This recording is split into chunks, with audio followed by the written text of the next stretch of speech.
The training officers had called it a confidence march, as if any creature possessed confidence on the Crystal Flats when the calendar ticked within a week of shard season.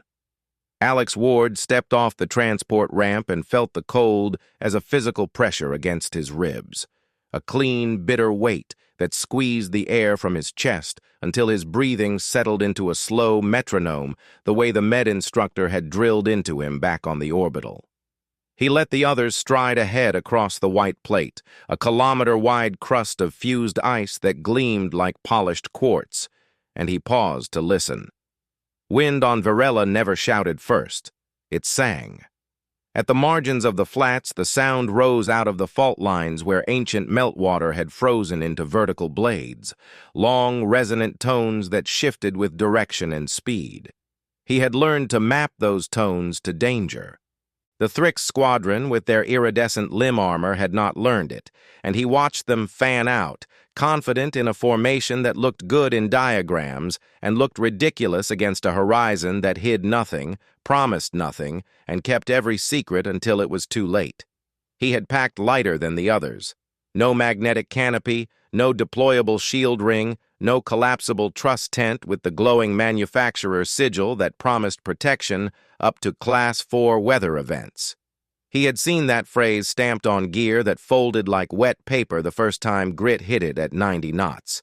He carried a wide scarf of insulating weave, a set of hand augers, a coil of low-friction rope, a thermal ground sheet, and a small kit of burn cream, because the ice here did not simply freeze a man. It reflected the sun into a burn the consistency of shame. He kept the scarf around his neck and opened the suit vents just enough to let sweat evaporate. Damp fabric on Varela was a murderer dressed as comfort. The instructors had briefed the group in a clipped monotone about objectives, routes, and time windows, and the Remnari observer had read the cautions in a voice like dust sliding over stone. No firing flares, no ignition sources on the flats, no explosives near the crystal pockets in the southern basin. The rest of the cadets had nodded with the solemn bravado of students who believed a warning belonged to someone else. Alex had watched the sky instead. The pale disk looked clean, an unmarred sheet of winter glass, but at the edges a faint smear of nacreous color had begun to grow like breath on a mirror. He had seen that smear once during a survey attaché's rotation and had helped dig out a Remnari team afterward, pale limbs curled like drifted branches. The shard storms did not arrive with thick, poetic snowflakes or friendly powder. They came as knives, flensed from upper-air crystal into scissoring planes that moved faster than a sprint and cut cleaner than a honed chisel. The test required a traverse of 20 kilometers to a rocky dike of gray basalt that rose out of the flats like the spine of a buried ship. And for the first hour, the world pretended to be kind. The ice under his boots sang a small, hollow tune, and beams of low sun ricocheted upward to burn his cheekbones despite the visor filter. He walked at a pace he could keep beyond comfort, heel to toe, keeping his arms close to conserve heat, counting the beats between gusts. The Thrix advanced in precise intervals, and the Vorthon bruisers paced along with big, stomping strides that threw micro-shards into the air like glitter, chuckling in a frequency that buzzed against his teeth.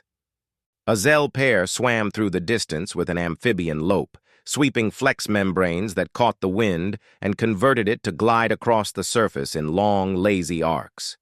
He knew laziness on Varela was borrowed time. He checked the smear again. It had thickened and deepened into something oily, a sheen as if a god had spilled solvent across the dome of the sky. He tasted copper in the air through the filter and recognized the taste as old ice ground into particulate. To his left, a Thrix officer raised a hand and triggered a shield test. The air around that squadron rippled with a faint violet haze, and the officer preened. Alex resisted the urge to look long. If he stared, he would judge, and judgment wasted heat. He kept the basalt spine ahead, centered between two tiny distortions in his visor, homemade range markers he had etched with the edge of a ration tin, and he watched the wind poles the instructors had planted at intervals. Each pole held a thin vein of foil that fluttered freely, and he counted the cadence of the flutter. When the count grew ragged and the foil snapped hard enough to ring, he knew the shear had increased aloft. He did not rush. He took off one glove, pressed the back of his hand to the ice, and felt the untrustworthy warmth of sun on a skin of frozen water that could not decide whether to conduct heat or hoard it. He had learned that touch from a mechanic on a mining barge who had taught him that machines and worlds both lied with the same quiet confidence. A Remnari cadet passed him and shot a glance back, a look that contained a question and a small curl of disdain. He offered the cadet nothing in return. The test did not grade courtesy. It graded outcomes. The horizon line began to fail, a trick that never failed to twist his belly. A flat world required a straight horizon, and when the smear thickened, the edge softened and lost its straightness, like a seam unpicking. He thought about the distance between gusts again, and realized the beat had doubled without his permission. He remembered the first time he had misjudged a storm on a different world, a wet one with mud that smelled like old pennies, and how an old sergeant had said, in the manner of someone offering a generous gift, that a man got one free mistake. He did not believe in free mistakes anymore. He believed in paid lessons. He stopped, knelt, and released the auger case. He had no intention of attempting to anchor a canopy. The augers were for soundings. He bored 3 holes into the surface in a rough triangle and listened with his ear to the handle as wind thrummed through ice and transmitted its music into the tool. The note had risen a whole step. He closed the case and stood. He studied the field for contours the eye did not immediately gift. A low swell, a subtle trough, a texture change where the crystal had grown in layers rather than plates. Any of those might turn a gust into a cutter's corridor. He adjusted a few degrees to the right, alone in that liberty because formations lived or died on predictability. He unrolled the scarf and threaded it through the harness at his chest so that it lay loose but ready, because the first shards were always deceptive. A few innocent splinters that bounced off a man's suit, the kind an eager cadet might grin at, and then the real wave that arrived with the density of rain. He kept walking. The cadence of boots behind him grew disordered. Someone yelled in a language he did not speak, and an instructor's voice snapped over the band with a warning about spacing. The first shard landed 10 meters ahead and skipped like a flat stone on a lake, leaving a bright scratch that glowed for a second with friction heat before it dulled. He counted to 6 before the next. He had hoped for 10. On 6, he reached back and clipped the rope onto his harness. Nothing to tether to, only a coil to handle in case an updraft lifted him, and the only thing between his ribs and the sky was a line in his hands and the discipline to let it slip without panic. Another shard arrived, thinner than a fingernail, long as a blade, and it hissed as it slid by his right calf and shaved a curl from the sole of his boot. The Vorthon had formed a box around a portable projector that bloomed into a hemispherical shield. The hemisphere glittered with impact flashes, pretty as holiday decor, and then a crack feathered across it like frost spreading on a window. Alex did not watch it break. He bent his knees, lowered his profile, and set the scarf around his neck so the bulk of it lay ready over his mouth and nose.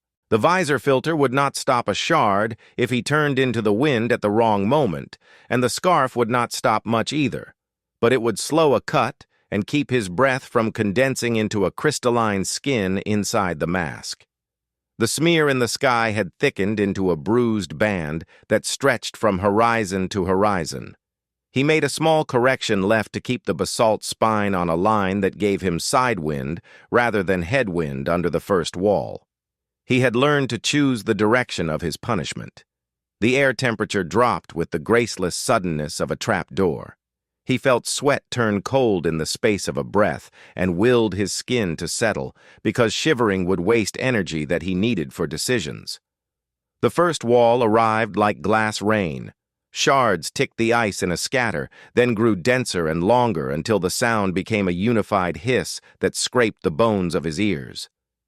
He could smell his own fear under the sterile cold, a heat-sweet scent like metal warmed under a lamp. He compressed his silhouette and moved with that heel-to-toe patience that looked slow and was not. To his left, a Thrix went down with a leg scored open from hip to knee, bright green blood steaming as it hit the ice. A medic sprinted and then slid on a cushion sled, brave and doomed. The shield hemisphere fractured, crazed with a net of lines, and then the whole projection winked out as if a candle had surrendered to a gust. The Vorthon roared, anger given a shape, and charged into the curtain of white knives, as if rage were denser than weather. Alex threaded between impacts like a man walking through a hail of thrown plates, not faster, just more honest about vectors. He counted, not seconds now, but breaths, in for 4, hold for 1, out for 6, to keep carbon dioxide from tricking his lungs into panic. He glanced once toward the southern flats where the crystal pockets lay and saw the air over them glow faintly as shards shattered and released trapped light with each microscopic fracture. He had read the geology brief and pictured the pockets as hollow spheres. The reality looked like lanterns drowning. He thought about the basalt spine and then about the distance he could not cover before the second wall hit. And he reminded himself that success on Virella never meant endurance against the whole storm. It meant outlasting the first hammer long enough to make a choice that gave the second hammer less to hit. He crouched lower and moved toward a subtle hump in the surface that a casual eye might miss. The hump hid no cave, no crevasse, no metal refuge the examiners had kindly tucked into the world. It hid a shadow, thin and cheap as a lie, but the little dip on the lee side would shave a meter off the wind, and a meter on Virella was a negotiation with death that could be won. He reached the lee and lay prone, chest on the thermal ground sheet he flicked out with a whip of his wrist, cheek to ice, scarf over mouth, rope coiled under his hands like a tame snake. Shards cut new hairlines into the hump's windward face, writing fast, short scripts of failure. He stared sideways and watched the foil vanes on a distant wind pole lock flat as the pole bent several degrees and then sprang back. He felt the hum under his ribs deepen until it resonated with his heartbeat and made a third rhythm, unpleasant and steady. He held there until the first wall thinned and he could hear something other than the hiss, a low groan like a glacier rolling in its sleep. That sound lived in the world ahead, somewhere beyond the basalt spine, and he marked it in his mind as a promise that the storm contained layers and that the next layer would not be a copy. He rose, folded the ground sheet one-handed, and resumed the march with shoulders tucked, head low, a man alone inside a sky that had turned honest and sharp. He did not waste a glance backward at the ruin blooming behind him. The test had begun long before the transports landed, and the only grade that mattered would be written in frost on his suit when the day surrendered. The first wall had thinned to a sifting hiss when the wind found a new register and sharpened into something that hurt inside the bones, a crying edge that set his teeth on a clench he had to undo by force. Alex rose from the lee and moved at the same deliberate pace, knees soft, arms held close, scarf ready to pull higher if a shard banked toward his mouth. The flats lost the faint gleam of sun and settled into a colorless shine that reflected nothing back except movement, and he trusted movement far less than light. He did not look for the basalt spine anymore. The world between him and that landmark had been replaced by a fast-moving curtain, and the only navigation worth anything lived inside his habits. He counted breaths, matched footfalls to numbers, and used the small pain in his left ankle, a legacy of a training deck fall years back, as a metronome that never lied. The sound under the ice changed suddenly, the deep hum cracking into a tremor that skipped like a pebble across a drumhead. He paused and let his glove rest on the surface again, not to test temperature this time, but to read vibration, and felt the signature of a gust shearing along a buried ridge that ran diagonal to his path. He adjusted 2 points right to avoid the line where any airborne object would knife low and accelerate. He had learned to give corridors of murder the same respect he gave machines with open belts. Ahead, a Remnari cadet attempted to stand upright and sprint, a thin figure made thinner by panic, and an instant later a skein of splinters sliced open the suit's thigh. The cadet pitched forward, then slid in a long, slow line, face down, as blood turned to a pink vapor that the next gust erased as cleanly as a blackboard cloth. An instructor's voice bit the comm with an order to stay prone and use sled mode if necessary, and a Vorthon corporal answered with a roar that might have been acknowledgement or might have been rage. Alex did not touch the talk key. He conserved breath for living. The next gust came crosswise and tried to stand him up the way a bully grabs a collar, and he leaned into it without haste, letting the rope pay through his gloves inch by inch so that nothing sudden happened to his center of gravity. A shard rang off his right forearm guard and left a bell tone that sang along his ulna into the elbow nerve. The pain felt bright, almost clean, and faded as quickly as it came. The shield tech failed in stages rather than all at once, a lesson in the hierarchy of promises. First, the violet haze thickened into a grain that drank kinetic energy and glowed prettily. Then stress lines walked across the projection in a lace that looked thoughtful, right up until it shattered into stray photons. Canopies died uglier, fabric slashed into storm flags that writhed and knotted and flogged any hand that reached for them. He saw a Thrix technician crawling under a half-anchored truss, mandibles clacking in short, ugly bursts, and then a shard drove through a hinge and turned the truss into a steel whip that wrote a single narrow curse across the ice. The technician stopped clacking. He did not turn aside to help or to watch. Help without a plan was a devotional act that paid out in corpses on Varela. He kept the scarf lower than his instincts demanded so that he could see the micro-eddies ahead, thin, smoke-like currents of blown ice that curled differently where the surface lifted or sagged, and he let those curls tell him when to lower his head and when to trust the world not to feed a knife into the seam of his visor. A series of soft clicks sounded through his boot soles, and he understood that pellets of shattered shard were rolling back along the surface with the retreating gust, a sign that the top layer had become littered and would soon act like sandpaper under the next blast. He shifted his weight to shorten stride and increase boot contact time, choosing grip over speed. The temperature dropped again, not a gradual bleed, but a trap door that made the air feel thinner. The humidity inside his mask tried to frost and failed because he had anticipated it. He had pre-warmed the inner lens with a bare palm before the march and rubbed a swipe of anti-fog from a kit packet onto the point where the visor kissed his nose. Preparation had never felt like victory until the moment it prevented one more small insult from becoming a larger one. To his right, a wave of shards arrived in a shallow arc, slanting as if hurled by a giant hand, and he fell to one knee and let the curve pass over him like a blade tried on a stump. He heard a Zell croak behind him, a sound of surprise cut short by a burbling cough, then a hollow slap that said a limp body had met the surface with no resistance left to offer.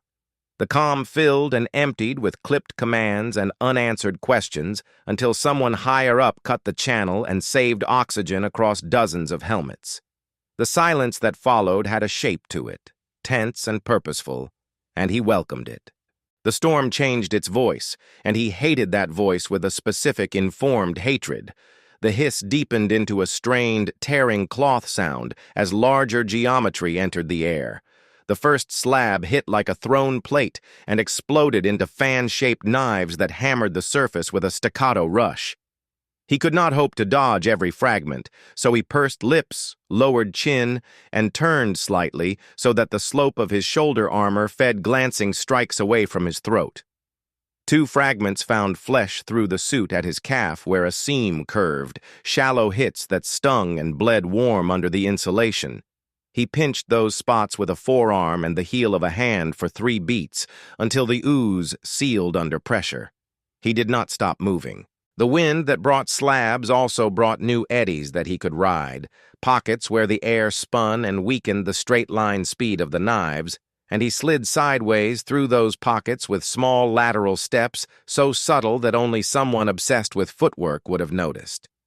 He had become obsessed with footwork long ago when a drill master had told him that a man who could not use his feet would spend a life asking his shoulders to carry everything.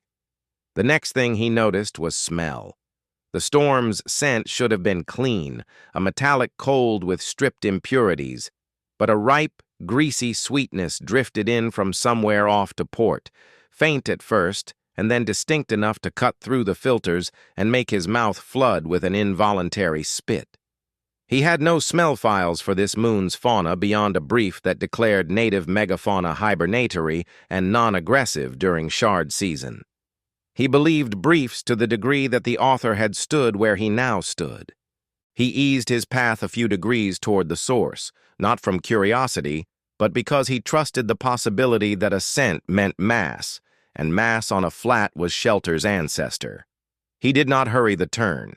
He made the correction so slowly that his own inner critic had to shut up and accept that caution paid out in time rather than speed.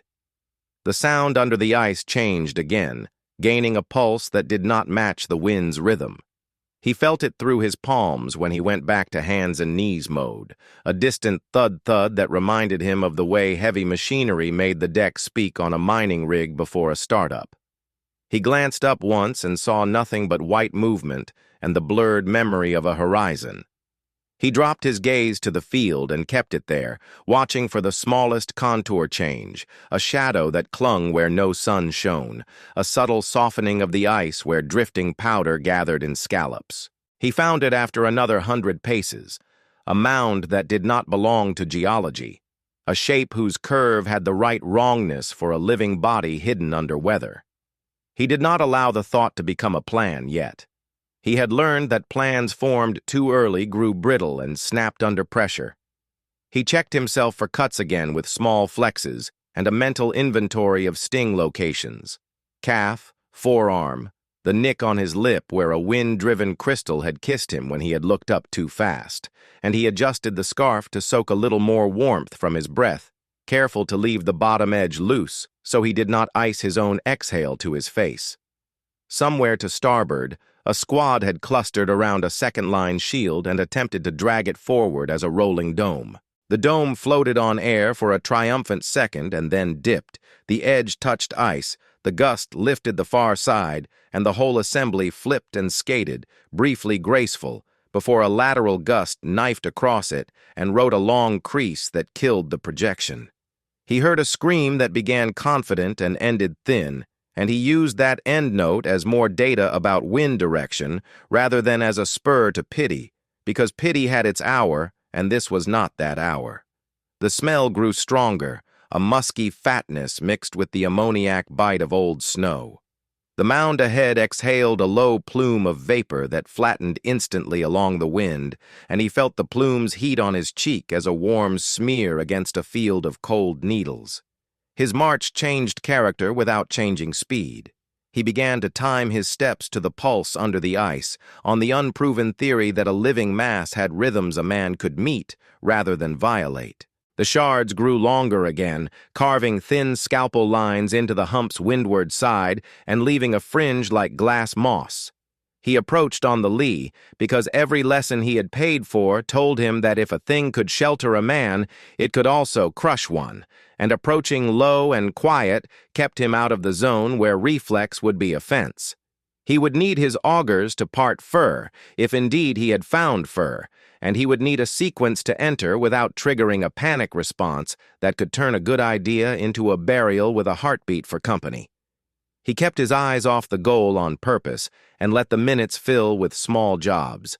Check the knot at his harness, flex fingers to keep blood at the nails, map the angles of the incoming shards by their sound alone so that if he had to close his eyes, he would still know when to bow his head and when to lift it for air. The wind found a harsher gear and screamed through some distant gap with a note that made his stomach clench, and the storm answered with a sideways blast that swept loose crystals into a blinding flow at knee height. He dropped, slid forward on elbows and toes, and reached the lee at last, where the air calmed by several cruel degrees, and the scent took on a damp animal warmth that sent a message straight through training into memory. Barns, wet dog, lanolin, things with sleep in their skin and patience in their breath. He lay still and listened. The mound sighed, a long, slow release like a bellows going lax, then gathered itself and rose a fraction before settling again, and under his chest the ice hummed to that breath with a syncopation that did not belong to the storm. He did not name it. He did not celebrate. He measured the space between that pulse and the next gust, counted to 4, and began to reach for the auger case with the careful intention of a man about to ask a sleeping colossus for a bed. Alex crouched in the lee of the mound, his gloved fingers resting lightly on the auger case, every motion deliberate, every sound measured against the unbroken rhythm of the creature's breath. The mound's surface was matted white with frost and wind-scoured snow, but beneath that, the shape was too organic to mistake for ice. It curved with a subtle asymmetry, a long back arched under layers of frozen fur, the weight of an animal that had chosen stillness as its greatest defense against the world above. The storm raged on the windward side, shards tearing through the air with a metallic shriek. But here in the shadow of the beast, the wind's teeth were dulled, its roar muted to a constant rush. He knew he was looking at a frostback core, though he had only ever seen sketches in survival briefs. Those sketches had not done justice to the sheer scale. This was no scaled-up predator from a smaller world, but a piece of the ice moon itself given muscle and hide. The back alone could have served as the roof of a small house, and the rounded hump of its shoulders was taller than his own head, even with him crouched low. He eased the auger from its case, careful to keep the movement smooth so the sound would be lost under the ambient rush of wind. The creature's ears, if it had them, were buried under the thick mane of insulating fur, and its eyes were nowhere visible from his current angle. He had to assume that if he startled it into waking, there would be no second chance to explain himself. A swipe of those massive forelimbs could break his spine as easily as a twig. He pressed the auger point into the crust of snow layered over the fur and turned slowly. The auger bit into the icy matting with a sound like tearing silk, then sank deeper as he broke through into the warmer, more pliable underlayer. The air that escaped smelled of musk and old earth, a scent that was foreign and yet strangely reassuring, proof that beneath the cold armor of this frozen world, life still breathed. As he widened the hole, a wave of heat rolled out, subtle but distinct against the frozen air. He stopped after carving a circle just large enough for his shoulders, running his glove along the edges to brush away loose snow and shards.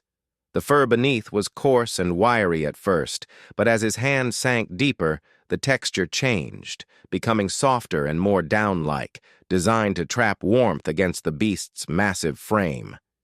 He took a moment to study the rise and fall of the creature's breathing. It was deep and slow, a cycle of inhalation that expanded the surface by almost a hand's breadth before relaxing again. Each exhale sent a faint puff of vapor into the lee, instantly flattened by the wind's pressure. Timing would be everything. He would need to slip inside between breaths to avoid being crushed or suffocated by the shifting mass of fur. Another gust howled over the mound, hurling shards that clattered uselessly against the windward side, and he felt the instinctive pull to rush his movements. But rushing was death here. He waited for the next exhale, then leaned forward and pushed his arm inside up to the elbow, feeling the dense, radiating heat surround him. The fur was so thick it was like wading into a dry ocean, the strands parting reluctantly before closing behind his arm. Encouraged, he withdrew, adjusted his pack so it sat tight against his back, and prepared for the full entry. He lay prone against the mound, feet braced, hands gripping the edge of the opening. The moment the beast exhaled, he pushed himself forward, sliding headfirst into the fur. It resisted at first, the layers dense and springy, but his momentum carried him through, and soon he was enveloped in complete darkness. The warmth was immediate and profound, soaking into his frozen muscles and pushing back the numb ache in his fingers and toes. The scent of the beast was stronger here, rich, animal, and tinged with the faint bitterness of minerals from whatever it had eaten before hibernation. He wriggled deeper, careful not to press too hard in any one spot, spreading his weight evenly so the creature would not feel a sharp disturbance. The sound of the wind faded to a distant murmur, replaced by the steady thunder of the core's heartbeat. It was slow, powerful, and oddly comforting, each pulse vibrating faintly through the fur into his own body. He realized with a strange sense of calm that if he could stay undetected, this would be the safest place on the entire ice moon until the storm passed. His legs were still protruding slightly from the opening, exposed to the cold, so he shuffled forward another half-meter until he was entirely inside, cocooned in living insulation. The space around him was tight but not suffocating. Pockets of air existed between the fur and the beast's hide, and with careful breathing he could avoid fogging his visor to blindness. He kept one arm looped through a strap of his pack, not wanting to lose it if the beast shifted. The heat was making his muscles relax in dangerous ways. His survival training warned him against letting that warmth lull him into sleep, because in extreme cold environments, drifting off was a step toward never waking. He flexed his toes and fingers periodically, rolling his shoulders slightly to keep blood moving. A deep rumble passed through the beast, too irregular to be a heartbeat, and for a moment his body tensed. It could have been a snore, a muscle twitch, or some half-conscious reflex. The fur shifted slightly around him, closing tighter in some places, opening in others, but the creature did not wake. Above the muted roar of the wind outside, he could hear faint rhythmic clicks from deep within the core's chest, perhaps the sound of air passing through its massive lungs. The rhythm was hypnotic, almost like a song, and he found himself matching his breathing to it. Every so often, a heavier gust would make the fur sway around him, and shards would hiss as they skimmed the surface overhead. But none of it touched him now. He had become invisible to the storm, a shadow hidden in the heartbeat of a colossus. Alex began to understand why old survival legends spoke of humans partnering with great beasts during catastrophic weather. This was more than shelter. It was a pact, even if the core had no idea it was offering one. The seconds stretched into minutes, and the minutes into an indeterminate span. There was no way to track time in here except by the beats of the beast's heart and the cycles of its breath. His mind, once focused entirely on the mechanics of survival, now had space for thoughts to wander. He wondered if the others, those who had scattered in desperation, had found any refuge at all, or if the storm had already claimed them. But that was a question for later, when the world outside stopped trying to kill him. For now, his task was to stay still, stay quiet, and wait out the storm in the belly of warmth and life he had burrowed into. Somewhere deep inside him, the constant edge of tension began to ease.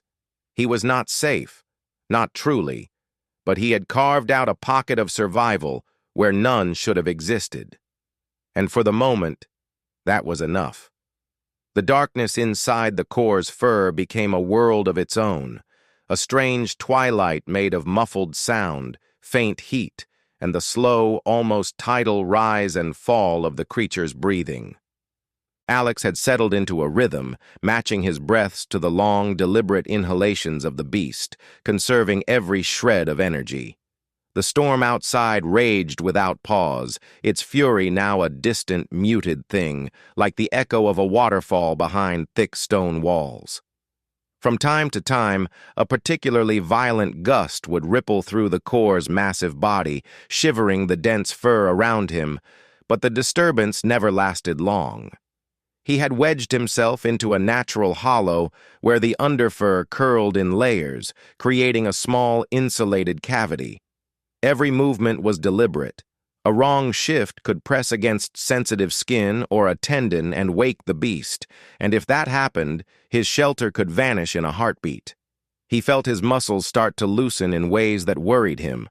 Warmth in this kind of cold was seductive. It tempted the body into slowing down, into believing it could rest without consequence. He forced himself to flex his toes, curl his fingers, and roll his shoulders in small motions, careful not to disturb the living shelter that unknowingly shielded him from death. His thoughts wandered to the reality outside. The other cadets would be facing an entirely different fight, if any of them were even still alive. He could picture shields failing, canopies shredded into ribbons, and armor split by the relentless glass-edged hail. He wondered if the instructors had planned for this storm, or if its ferocity had surpassed even their calculated cruelty. The core shifted slightly, and his instincts told him to freeze. The massive body rolled a fraction, pressing one side of the fur hollow closer to him while opening the other. For a moment he could feel the heavy, slow contraction of muscles beneath the fur as the creature adjusted its weight, perhaps in response to the cold seeping through the windward side. The movement carried with it a stronger wave of heat, and he realized with a start that the beast's temperature was rising slightly. Perhaps it was entering a deeper phase of hibernation, or perhaps it was simply adjusting to maintain warmth against the worsening storm. Either way, the air around him became almost comfortable, a stark contrast to the lethal cold only a meter away. He took advantage of the improved warmth to drink from his pack's water tube, sipping carefully so the sound wouldn't carry. The water was lukewarm from his body heat, and even that small comfort felt like a luxury. He let it sit on his tongue before swallowing, relishing the sensation. The minutes, maybe hours, stretched on, unmarked except for the steady pulse of the creature's heart beneath him. That slow, deliberate rhythm became a metronome in his mind, a reminder that he was tethered to something alive and vast. He began to feel a strange sense of connection to the beast, as though their breathing and heartbeats had synced into a single pattern. The storm's voice changed gradually. The howling softened, replaced by a heavier, more rhythmic thudding as larger shards struck the beast's fur and slid away. He knew the storm was reaching one of its more violent peaks, when the air became so thick with debris that visibility outside would drop to nothing. The thought of what that meant for anyone still exposed made his jaw tighten. Survival here wasn't about strength or technology. It was about making the right choice at the right time, and he knew he had made the only choice that mattered. The core exhaled deeply, a warm rush of air moving through the fur and brushing against his visor. For a fleeting moment, he imagined what it would be like to live here permanently, moving with the seasons as the core did, finding shelter not in walls or machines but in the living pulse of another creature. The idea had a primitive allure, though he knew it was nothing more than a passing thought born from exhaustion and relief. A sudden vibration traveled through the beast's body, sharper and faster than before. Alex tensed, recognizing the subtle quiver of muscles preparing to move. The core shifted again, this time more noticeably, and he felt a slow ripple of motion pass beneath him as the creature drew one massive limb closer to its body. He braced himself, making sure his weight stayed spread evenly, avoiding any concentrated pressure that might alert the beast to his presence. The motion stopped after a few seconds, and the core's breathing returned to its slow, steady pace.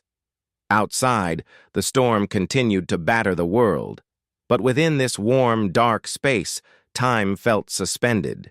He adjusted his position slightly, letting more of his body sink into the softer underfur while keeping his pack accessible. The heat was so enveloping now that he could almost feel his core temperature returning to normal, the icy ache in his fingers and toes fading. His mind, however, stayed sharp. He knew storms on Varela could last far longer than anyone would want to imagine. Patience was as much a survival skill here as any physical preparation. He closed his eyes briefly, not to sleep, but to shut out the darkness and focus on his breathing, the core's breathing, and the subtle sounds that marked the world beyond this strange sanctuary. Each breath was another second alive, another step closer to the moment when he could crawl back into the open and see what was left of the ice flats. The thought of that moment filled him with both anticipation and dread. For now, though, he stayed exactly where he was, invisible to the storm, a silent guest in the fur of a sleeping giant. knowing that his survival depended on remaining part of the beast's world for just a little longer. When the change came, it was so gradual that Alex almost didn't notice it. The core's breathing no longer rose and fell against him with the same deep heaviness. The steady thud of its heart was still there, but the air around him had cooled just enough to make his instincts stir.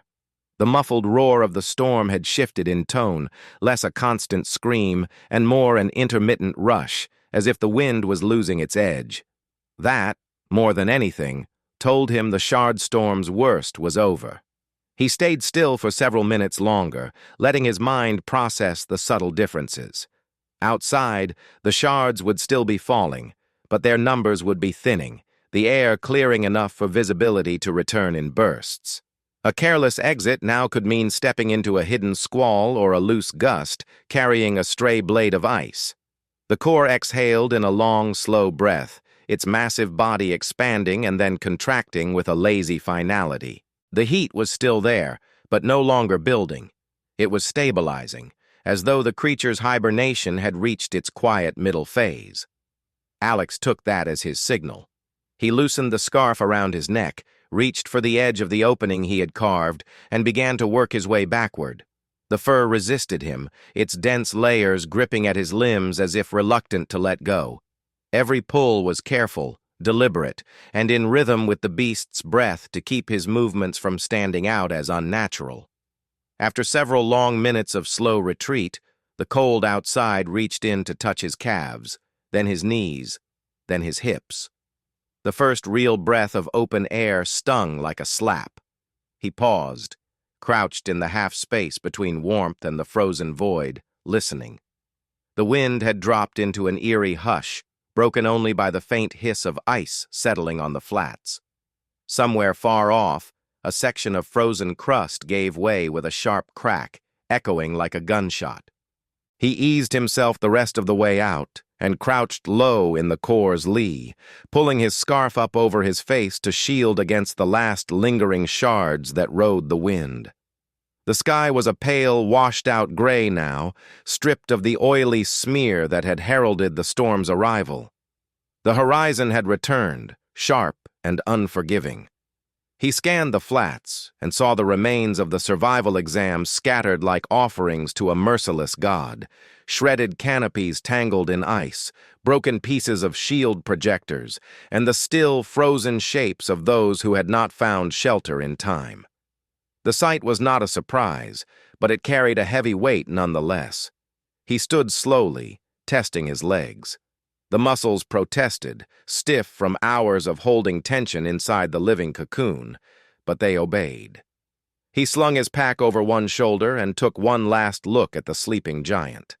The core hadn't moved beyond a few minor shifts in its posture. It was as if the storm had been nothing more than a passing breeze to the massive creature. A faint curl of vapor rose from its nostrils, caught briefly by the soft wind, and vanished. Alex felt a strange pull in his chest, not gratitude exactly, because the core had not sheltered him out of choice, but a recognition that his life now rested in a space carved out by another being's sheer indifference to the storm. It was a reminder that survival didn't always come from alliances or effort. Sometimes it came from fitting oneself into the patterns of a world that had no reason to notice you. He turned toward the basalt ridge in the distance. The air was clearer now, the visibility good enough to navigate without guesswork.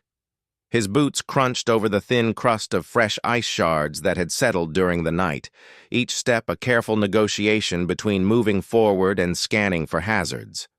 As he walked, the silence pressed in. The absence of voices was more telling than the wreckage. No shouted orders, no strained breathing over the comm, no movement on the open flats except his own. The exam's instructors would be at the rendezvous point, logging every return, every absence. Numbers would be recorded, causes speculated, lessons filed away for future classes. His name, he knew, would be in that report, and next to it would be the simple notation, "Survived." The specifics of how wouldn't matter to them, but it mattered to him.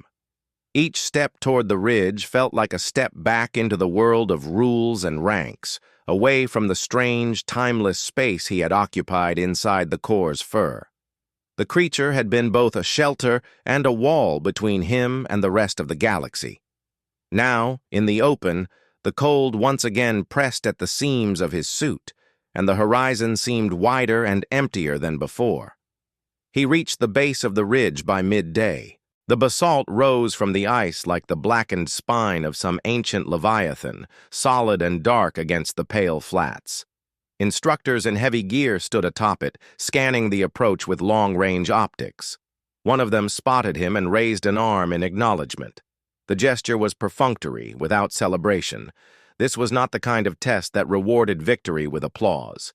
As he climbed the final slope, one of the instructors stepped forward, helmet visor up, eyes narrowing slightly as they looked him over. No questions were asked. A gloved hand recorded his return on a datapad, and the instructor nodded him toward the sheltered side of the ridge where the surviving gear and personnel were gathered. Alex glanced back one last time. The core was barely visible now, a pale mound on the distant flats, indistinguishable from the natural drifts unless you knew exactly what to look for. In another day or two, new snow and wind would erase even that hint, and the creature would remain undisturbed until the next shard storm tested the world's patience. He turned away from it with a quiet, unspoken understanding. The storm had been the official test, but the real lesson was something far older, an unrecorded truth about life and endurance on a world that offered no mercy. The instructors might think he had survived because of skill or training, and in part that was true. But he knew the fuller truth. He had survived because he had recognized a chance when it appeared, and he had been willing to disappear into it completely. That, more than anything, was what would keep him alive on Varela or anywhere else. Without another word, he joined the small cluster of survivors, the wind at his back carrying the fading scent of frost and musk until it was gone.